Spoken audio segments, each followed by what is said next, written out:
Mbote na balandi nyonso ya émission Congo na biso bonane na bino bisika nyonso bozali kasi lelo toyambeli bino lisusu mwana mboka Dieu merci dimonekene na lobaki ete à chaque fois qu'on kozala na Congo tokobanda koyamba ye po ameka kopesa pe biso mwa mayele mwa ba idée ya libanda e fonctionnera ndenge nini bango kuna libanda mboke kendaka boni mbote na yo Dieu merci dimonekene. Mbote maman Francine. Tu te rappelles na baimbo koza président ya Asbel DMC. Et la DMC et la kisi don de la maman congolaise. DMC don de la maman congolaise. OK. Voilà. OK ndaki tozalaki na on plateau oyo esali moi 6 mois hein? 5 mois précisément. 5 mois hein? Oui. Kokende na yo na kuya na yo nini umoni penza o échanger na Congo to loba ete ovanda na France ozalaka mingi na France obetela biso mwa tour na Kinshasa vu que ozana Asbel na yo kokende ndenge tozalaki ya après 5 mois kozonga no na Kinshasa nini oyo umoni échanger na Kinshasa ya malamu nini umoni pe ya mabe na kuya na yo na Kinshasa. En tout cas na kokende na ngai ta onaki na mboka Congo na mona kezaki langa on est langa miso zaki miso ko sekingai miso ko senga ne langa mais na kozonga na ngai na période ya mbula en tout cas mabe loka malonga na monité na moni mabe na moni que président de la République azana vision mais vision na eza mal accompagné parce que aza na bato bazo aider bato bazo aider donc ça veut dire que gouvernement on wana vraiment bah warrior il y a peut-être 3 ou 4 ou 5 personnes qui travaillent les restes vraiment pour moi je pense que le président de la République il est temps de remanier. C'est pour ça j'ai entendu l'appel du président de la République quand il a dit que vraiment Congo ezaya kokufa alobaki on ndenga mabete ezaki na ndenga ya kotalisa peuple congolais eta oya kuti ndena lobaki na France François Hollande azalaki président malamu pour la France mais malheureusement likaki deuxième tour te mboke kufi ayaki kokuta alobite ke mboke kufi na tana ye ayaki kokuta mboke kufi aso lukasikoyo ala musamboko ekufaki. Est-ce que eza na rapport ni na yondengo ye kokuta banzela za ya kokufa banzela c'est vrai kufi na mandat na ye zate ke banzela wana te akutaka mboka kokufa kutaka pena banzela kokufa quand même batikela kay mo banzela malamu. Le Kouta Mabete, en tout cas, n'a condamné mon Konzamboka Félix Antoine Tshisekedi parce que même avant il tu bandé Koyamboka, Kouta déjà Mboka, il y a Kokufa. Zagi déjà Kokufa, Banda Papa Mobutu. Tant que zolbe la Kokufa là, zolbe la Banzela, Banzela Zagi Kokufa, ba route Zagi Kokufa, ba infrastructure publique, nous Zagi Kokufa. L'hôpital public nous Zagi déjà Kokufa Banda époque ya président Rachel Mobutu. Mais tout le monde qui président Kabila Yaki amekola ki mwa ko sala mwa mukie mais na suka na ko kende na yesusu ebebaki président Félix aye azana volonté azana vision mais vision na ye eza mal accompagné na régime ya Félix c'est que des baby lisusu na ko bateke baby na ko baki banzila wana o basalaki bato balikaki liboso bapesaki mbongo peut-être na bato mabe ba chinois basalaki mabe donc sikoyo na vision mkonzamuka il faut à changer façon et stratégie à Rosala Marambouana pour vraiment quand on a la Kinshasa ceux qui tamboli 2 km ou 5 km à part peut-être boulevard ou aux la ville mais na banzelo tika so tamboli 3 km ya propre en tout cas vraiment c'est que wana nzamba banda na ndako lancé opération ya Kinshasa 0 trou au moins ngote mama dusu eza kotoboka banzelo lobeza ya mabe au moins te que bazo bamba bazo bongisa quand même mwandambo Nkobambango ça coûte combien? Ils en ont quoi nini? So on a changé wana les gars avant-hier ne babambi moi de mabulu wana mais soko leki na lemba wana ne tozo kende lemba kotaka ozaraka mobutu lolo na tiso koma kan kabila soko leki wana mona désordonné mo wana mais moi inte so tamba mutu kana butu en tout cas so mbule beti soit ozana risque ne tibiso papa ya bwana risque ya kodinda ozana risque ya ko donc ozana ba risque belé aux abonnés à risque belé donc opération 0 trou na éviter sogina na azo dirigeant mais amu konzambo kate bato ya ti ba diriger opération 0 trou en tout cas pour ngai il faut pena mon konzamboka à téléma à chicoter azala un peu la dictature vis-à-vis à bato na ba pesi misala ba sala pour lo mozo tambola te na façon na vision les a bien azala vision bien mais il faut azala ferme pour makambo tambola. bino na poto kuna po yo zalaka mingi na France tango tambolaka na poto est-ce que bokuta bomona pe mabulu eza pe nzela ka ndembe nzela pe na Kinshasa ezalaka te ba mabele pe ezali est-ce que mabulu eza pe na ba goudron na banzela minene soit na ba boulevard boza pe banzela otoboka ba trou na bino pe kuneza en tout cas tokoki kozala na trou mais soki toza na 3 ni kosala 2 jours te donc ce c'est les 2 jours en tout cas mokili rotelema et oui mokili rotelema pour babongisa ngo bato wana déjà quand j'ai no ba peuple ba habitant peut-être la quartier ba hôtel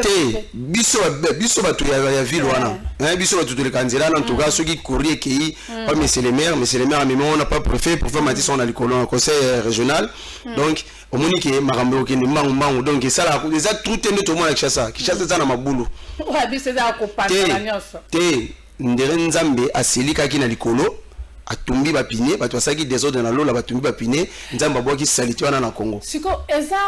ba bourgmestre nde bato sala musala mabe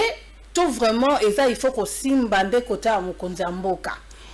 po eza na ba commune chaque commune eza ya kotoboka chaque commune banzela eza mabe eza musala ba bourgmestre to eza musala penza mingi ou bente ya gouverneur à ville de Kinshasa. Je pense que ezali musala ba bourgmestre bango nde faut bazwa rapport d'abord ba chef du quartier ba rapport ya ba quartier na bango ba pesi ba bourgmestre azui ba rapport amemi pa ya gouverneur azui amemi pa ya ministre naie ou pas président de la République parce que makambo tozomona c'est pour ça j'avais proposé moi ma proposition c'était de créer la communauté des districts. Ça veut dire qu'il y aura le taux suffisance, il y a budget pour développer département. Donc il faut diviser Kinshasa en 4 gouverneurs à la mort, mais créer la communauté des districts pour essayer de gérer un peu la ville mieux. Oui.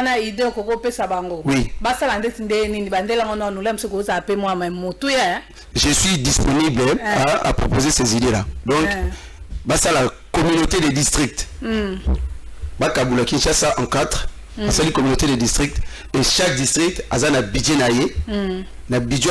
il faut développer. Le gouverneur a temps et la circulation pour Ameka, ko tala place ni na place les autres simbaté. Soit ça à responsabiliser Batouana Bangomogo. Je pense que ça va aller. Exemple sur tout ces districts il y a Nsango. Nsango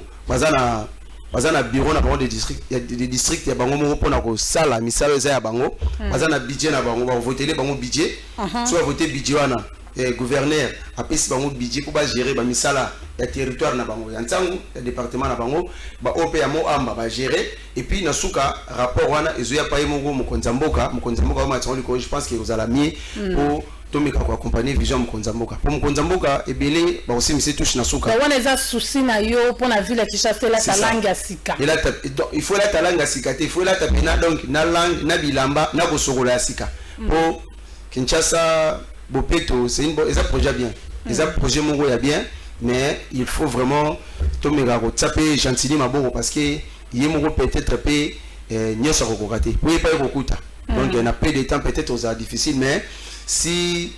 il peut nous donner les moyens s'il a besoin s'il a appel à faire biso to ko apporter un peu plus au tout libi moi na prochaine a Kinshasa Bopeto ya kana ngoto sola pe na plateau awa mais olela on mona te ba detuna yo moi ba idée attaque Robert la moi CTT mais awa po so suna moi ba idée malonga et ko za pe sous détourner problème ya Congo eza yango na moni biso to botama makoyibo makanisi ba yibio ba idée bango ba bimela ngo ba champion moni problème ya Congo eza ke biso to botama ba na ba famille ba politicien te toke ko la politique biso mo na libanda toza ba politicien de carrière depuis 2002 j'ai milité dans le parti de l'IMP na France jusqu'à aujourd'hui si tu améliorer to komi lelo moni problème ya Congo eza na biso nde toza ba na ba politicien te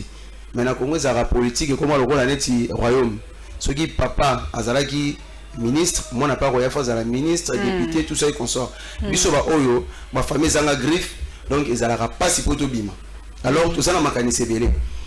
na yaki na projet akini Bopeto mais malheureusement ngana gentine égal combien gentine ko mona mutu ngwanga te tout ça na Congo te amona kati amoni yote ngata ngazelo rote agenti amona ngandeni parce que nazelo rote mais so nazalaki ndeko ya au moins ya ngoza la tamsu bien parce que il doit aider peut-être il na musala zo sala. Ah bon? Oui. Comme tout ça batuté donc du coup ba projet na biso ni vraiment détourné avec tension batu mususu donc dès le lobby na projet ya malamu pona Congo na éviter ce pour détourner mais so va détourner pesa mabete za bien pour l'intérêt à peuple kinois na congolais mais na ngaki bandana kin parce que na sala ki mo étude du marché à ya kin parce que exode rural les années ming na Kinshasa que dans la province n'est pas province c'est tikali vide mais Kinshasa comme rempli de personnes. OK.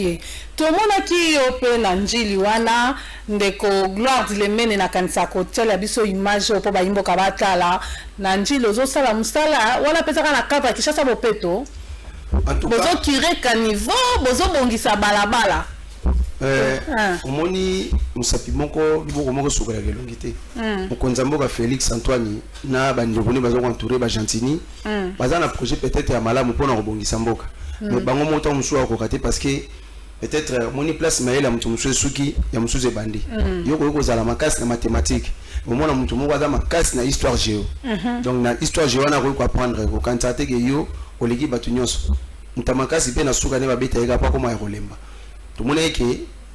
place wana en tout cas bande ko bazo vivre na commune Angile c'est trop sale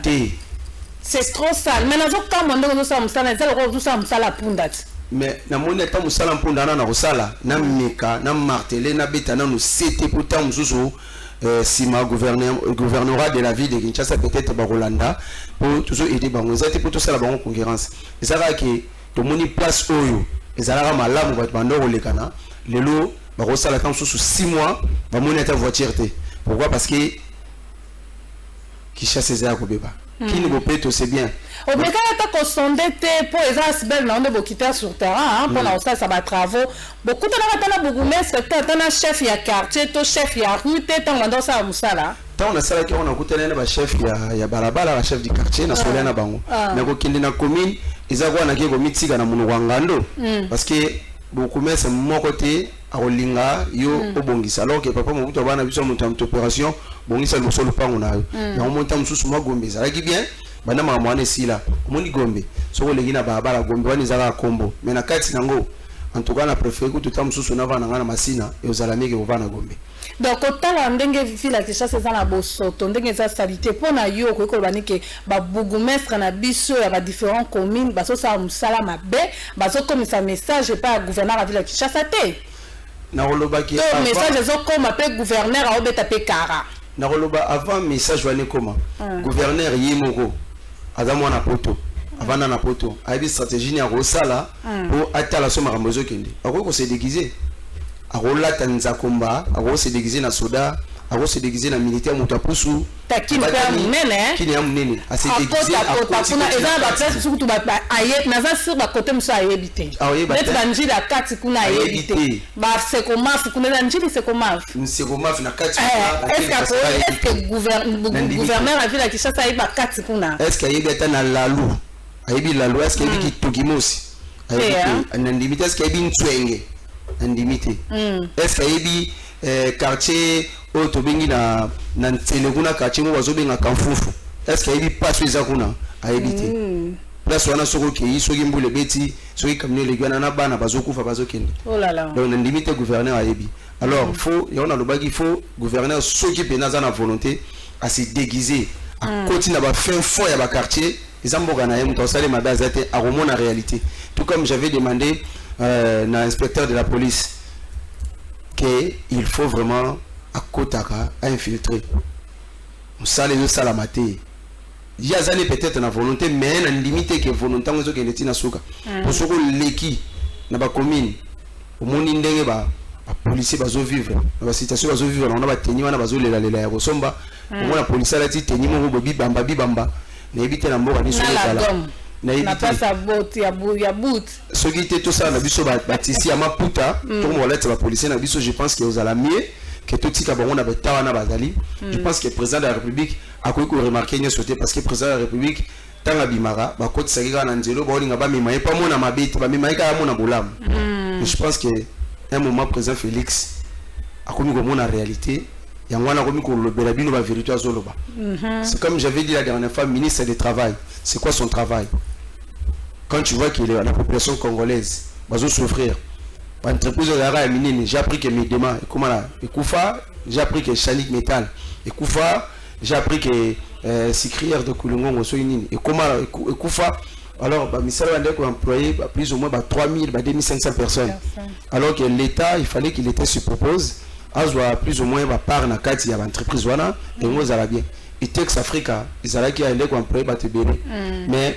même Tex Africa, même si ça même de ça chinois à côté sango même dessin Tex Africa sous $30 chinois côté sango $10. Alors est-ce qu'ils ont bon mboka ba bien na poto kuna chinois ya na ba bêtise wana te hein nous chinois asa la veste ya na kotanga ba kombo te ponga linga binda ko fula bato wana te na ko fula tam susu ndoko na congolais Saint Thomas ou tam susu papa Griff asa rebola mane na ko fula mundele te kende siko yela mwana mundele zwa yango salango ya lokuta te quand na magasin ya na magasin en voie normale na kata Champs-Élysées ya lokuta te quand otala soki le kande ni sort na donc l'état il faut abeta c'était na makambo wana Congo ekomi Congo bapaya nazobanga un jour dans l'avenir tozana ndeko moko awa na otanga kombote pour sa publicité un jour a se proposer en tant que gouverneur de la ville et puis va voter parce que n'a pas signé sur congolais azo manifester azo pesa bino moins 5 euros moins $2000 donc congolais comme moi net yé mutu akomi ko sunga bango et nazobanga un jour on a besoin indien te na oloba kombote na otanga pe nationalité donc moni un jour ayoko réclamer que ngai yepe un jour comme gouverneur David de Kinshasa moni ndi tozote kamboka na likamba de père et de mère kande kokanga likamba de père et de mère soki kangi ozala pe bieza mabete parce que na moni ke ba tebele ba ko ba mécène ba komi kolunga ba profiter na difficulté à congolais ba komi kozwa mbongo ba pesa ba congolais yembaka na nzembo congolais sala ke boy. En tout cas je suis contre cela. Yangwana souye na ngeza ke un jour mboko il faut gagner liboso bo pesa ba jeune congolais opportunité bango pe ko mona ma possibilité koya na openza mingi na kineza nini tozo mono pe na bilili hein donc ozo kanga maboko te osapela ba projet 2023 pour postuler député président de la République to ezanini po mingi tant bino ba utaka poto oye obandi mo ba misala mike lobi nango kuna candidat député. Souci n'angeza que d'abord dans un premier temps na yoka ki mokonza mboka na pelle wana lobai ke to monaki to yoko kuta mboka ngo aussi ekufa président de la République ataki ba warrior mais na moni ke ba warrior rebelle bazoko kate nga na moni ke nga na za warrior te nga na za pina soldat nga na za pina guerrier yangwana na yaki ko se proposer pona koluka ko songa mokonza mboka même à titre gratuit je suis prêt ya ko aider mboka nga parce que na bamboka libanda bazana ba Marine Le Pen bana bazimour na bango bazo défendre bango contre biso bongo siko biso apani to kozana ba biso ba Le Pen te ba vrai nationaliste pomboke kende liboso mais c'est là bazo ba bebata bana poto nde bango bazo bebisa mboka bana poto bango la batondi na présidence ba conseiller président bazo bebisa mboka ba yebi ko travailler te bazo sunga mokonza mboka te yo po zape parmi ces bana poto wana est-ce que Congolais repose so confiance facilement pour bozanga na maloba sukali batio sur terrain détournement na détournement auto zo mona lelo ba ba tout autour à mokonza mboka omoni naza na lobaki yango naza mwana mobola na botama na famille pauvre mais na kenda poto koluka kotanga classe lelo na mbongo na nga pasi nazongi nazoya kosunga bandeko na nga na kati ya capitale ya Kinshasa a nazosunga na volonté na nga 5 mutayi bisangai mais soki lelo peuple congolais pesinga confiance na projet social na nga pour la ville de Kinshasa eza awa ngolo banini koluka ndeni ni ya ko aider mokonza mboka kolesa peuple kinois etandu wana ya bukanga lonzo l'erreur est humaine soki mutazaki liboso sa ki erreur wana bon wana eza page na bango bakonzi mais ngai mutoloko ngai projet ona nango pona koluka kolesa peuple kinois nasengaki na plateau télévisé moko na bino nazaka na besoin ya 200 000 pas 200 millions $200,000 américains ba pesi biso etandu wana ya bukanga lonzo ba omona peuple kinois na peu de temps aolia masango akozanga so ekoloka kolia te masango karaté akolia et comment on va procéder na pesa ma stratégie muke nous allons rançonner des familles to sala ba carte ya famille pour rationner famille mutu nyoso te azanga elo akolia ezana mutu mususu azwa mo 3000 na ya za fier kinois za fier amoni ki ako kano kolia mais ba oyo ba ozana possibilité ya kolia wana te trop facilité ba ngoti ata na semaine bazwa ata 3 mabuki ya pondu 4 mabuki ya matembe ya ofele bazwa basomba ngo na primo go boye ya mukie et ça la bien to mega omoni eloko zo sanga pas ces années biloko moko to benga ba pâte na Congo à l'époque on appelait ça macaroni bribano les alix na mboka na biso Congo alors que ko za alix te pourquoi ko za alix te parce que ba pâte wana to benga macaroni ba bribano ba sala ngo na farine tous na compagnie et ça la farine pour na ko fabriquer ba pâte wana peuple congolais lia ngata na madesu et ozala facile mboka msusu mona be chopien ba senga mbongo na village peuple éthiopien zo senga mbongo na villa na ba somalien ebele mais le bazara souté mboka na bango ebonga balonga nzala mboka loka ba Mali eza ba mboka mo pe ya mwa nkoko soko lika biso mais balonga plus ou moins nzala ndini biso ti lo to zolonga nzala te c'est pour ça que je suis venu me proposer même à titre gratuit et bongo likambo ya bambisi utaki na mibi to zolia bambisi est-ce que aux appels d'accord nango c'est bien quand même tout le monde appelle bambisi uti moi libanda gouvernement la biso pe sali biso offre to somba pe moi ambisi yango o ezaka kilo 10 000 to comme so mona ba 2 000 3 000 4 000 en tout cas idée wana eza bien mais ça qu'il faut mukonza mboka apesa bana mboka opportunité asa la classe moko un peu moi ba jeune moko bazala un peu na moi bourgeoisie moko moi possibilité à recevoir business wana omoni business recevoir business na Namibie ko yana ah et simba na maboka bapaya bapaya wana nde bazo corrompre ba konze belé ya mboka oyo so beta c'était je suis quinois donc oyo ko ya bazo lesa bana mboka bazo corrompre ba konza mboka belé donc atabino bolego meka bo sala ba concurrence bango ba ko rendre bino ka vie difficile parce que place yo ngo pesa mo konza mboka o pesa pardon place yo ngo pesa mwana mboka mbisi ya ofele ya kialisi mo konzi moko $2,000 par exemple $20,000 ou $200,000 so minda ko bona bana naye est-ce que rolinga jeune congolais mo baza na fonta en dessous ya $100,000 ameka ko somba ko lesa Congo non donc il faut konza mboka apesa basuba msusu opportunité wana surtout un vrai manager pour le gouvernement parce que économie mboka na biso et simba mina bapaya et je bapaya wana ba okendo comment on va se retrouver et bon il faut tout vivre quand la mboka surtout quand la mboka na biso kolera kaka o makola kuise uti libanda mpio de uti libanda ndengo lobi awa ba pesi o mwa bukanga lonzo wana ko bimisela biso pondo ko bimisa masangu a pe na mboka na biso to ko bimisa koloba pe ba mbisi ya biso moko te toza pe na mo ebale munene awa atako balaka kike ba kotela biso ba bateau de pêche peut-être wana ko liambisa awa avec bien que tisiko nanu salamité mon konza boka lobena na salamité est-ce que to ko biso mo pe ko valoriser mboka na biso to lia ka bio ole ke to zo ka biloko uti na mibi to ebite produit nini batie na kat na reciter projet nanga o nazala ngo mukie parce que lo robeti on le dit bien merci na souci mboka yo za onlinga bena nango na kata projet o na yenango za na projet ya ba bateau de pêche aussi na loba iboyo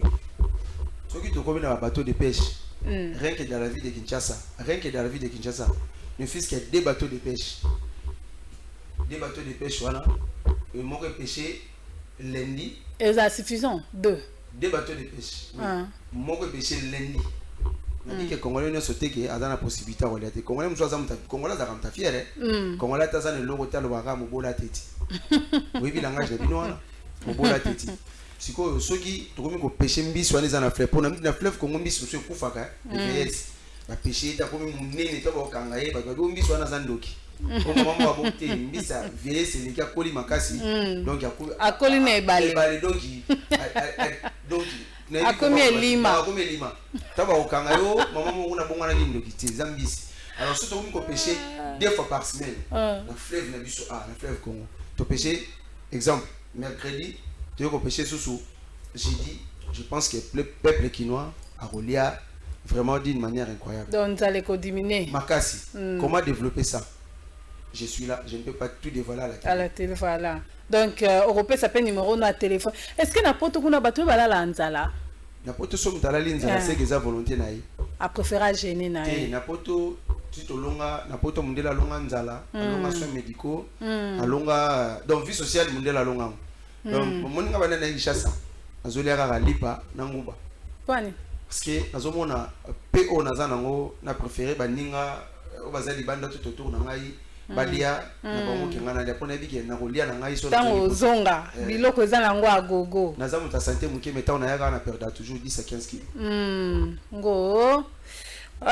voilà tokomo koma na biso na suka émission kasi to lobela likambo courant na mai na poto kuna pe courant ekendaka mai ekendaka soki courant katani na poto ele kaka pas plus de 15 minutes banda na zaka na poto na moni courant katani ka mbala mibale osai combien de temps ça dit presque 3 décennies mais ka mbala mibale courant ke moni courant katani et katani na raison nini parce que mbula makasi bitaki nzite kwei nzite kwei linde singa ya courant et kati courant na centrale et kati parce que ya bato bazana ngambo mais kati courant ya mboka mobimba te donc mai pe et kati na raté bakanga ndé mai so la sala travaux ba prévenir bino 3 jours ou quelques jours avant que non to sala ba travaux to kanga mai mais on a zomona na Kinshasa vous savez projet moni projet oyo et salamaki na Congo pour na courant l'école où bato auté abaki no sala formation na poto ezali lycée André Malraux ezana Montero na ville à Montreux Foltion où le maire c'est monsieur James Cheron et ça la main kuna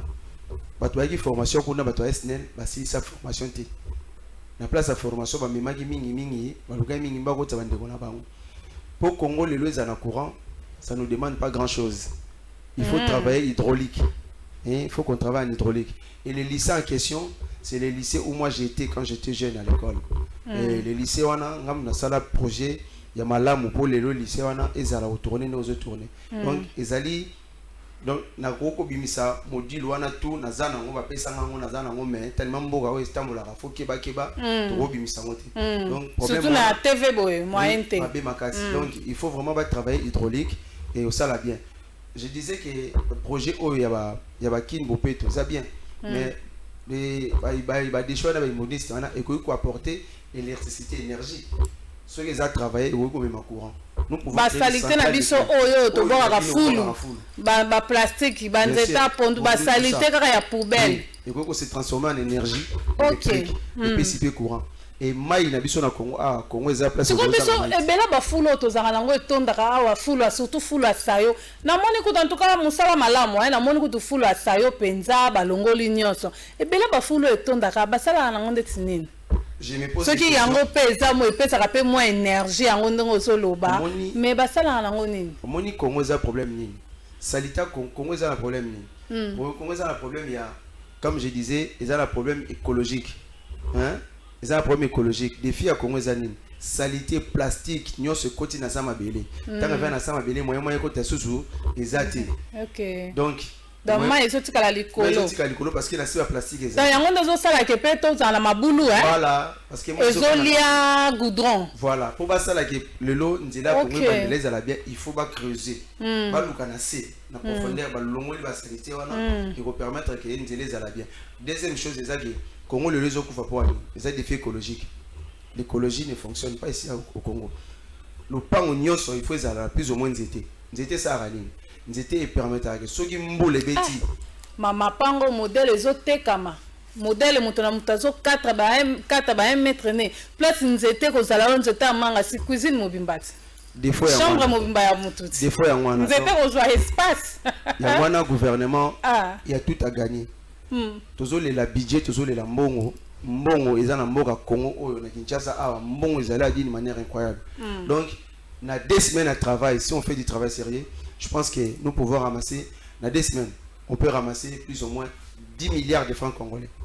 en 2 semaines. Siko banzete wana so ezaki na mapangu na biso banzete so ezaki na banzela po kala to zaka na banzete boulevard mo bezaka na banzete moi soki mo yebimi to zaka ko bata manase to zu moi ombre wana mo pepe na ba 24 à kota ba kade banzete zalaki mais bakata siko banzete wana ngaki apporter nini banzete banzete zalaki ndengo utukoloba moni banzete wana défi na banzete wana avantage yango zalani moni tango mbule beta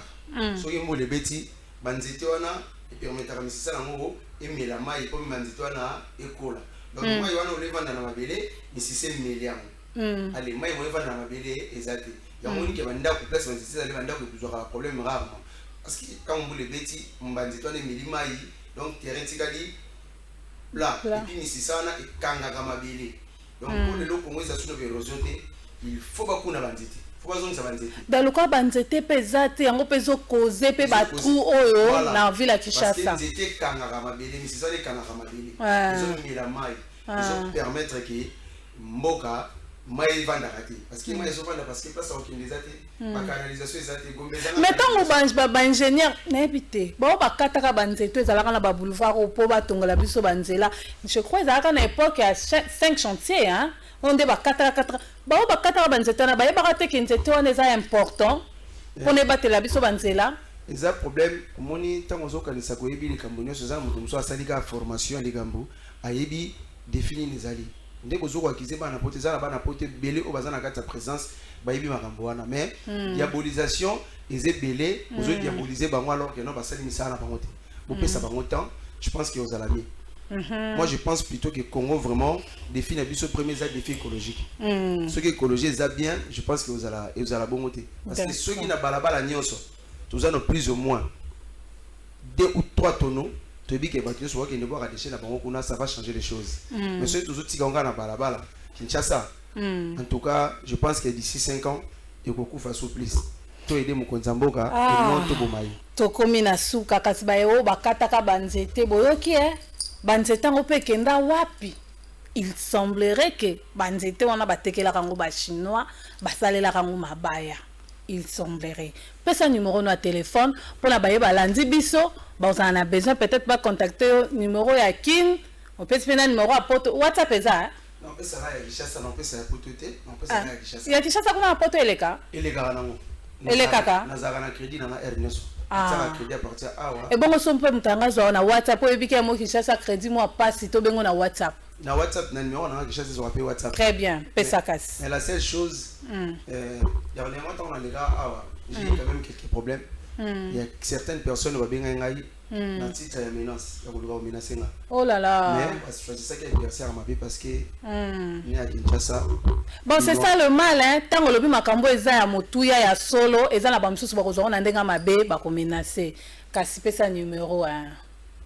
numéro na téléphone ezali 097 76 85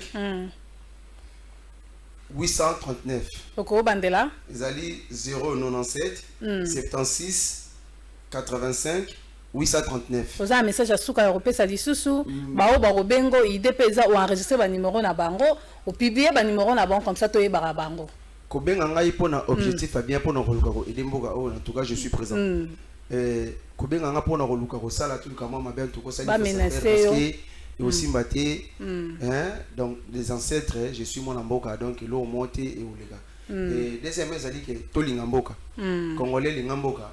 mokonza mboka na yo azana volonté tout est maboko critiquer à la libosoté donc ce qui nous unit est plus fort que ce qui nous divise. Merci beaucoup. Merci Nandengo répondre à une invitation. Rediffusion samedi 9h juste na pesi merci Mbotebele na président Chabani Record pe na pesi Mbote na coordonnateur na biso Gilbert Viladi ngala bino tokutel miko ezali ko na numéro asika botika la malamu pe na chaîne YouTube Kamputu Télévision.